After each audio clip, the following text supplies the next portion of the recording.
అధ్యక్ష సిమిలర్లీ అధ్యక్ష రైతుల పరిస్థితి కూడా ఒకసారి గమనించినట్టయితే అది కూడా అంతే అధ్యక్ష.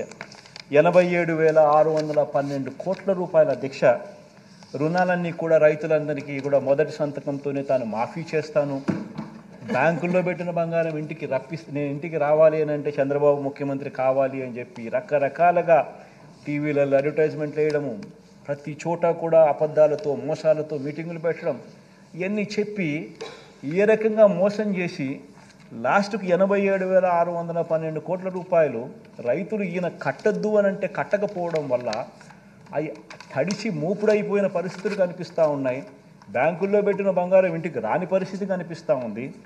ఏకంగా ఈయన ఎంత చేశాడు అని అంటే మొట్టమొదటి సంతకం రుణమాఫీ అని చెప్పిన వ్యక్తి మొట్టమొదటి సంతకం రుణమాఫీ కదా దేవుడు ఎరుగు 5 ఏళ్ళు కలిపి కూడా కేవలం 15,000 కోట్ల రూపాయలు కూడా రైతులకు ఇవ్వని పరిస్థితి అధ్యక్ష.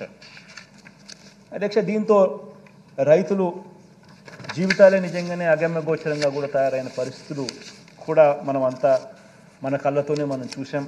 బ్యాంకుల్లో పెట్టిన బంగారు ఏ రకంగా వేలం వేయడం కూడా మన కళ్ళారా మనం కూడా చూసాం అధ్యక్ష.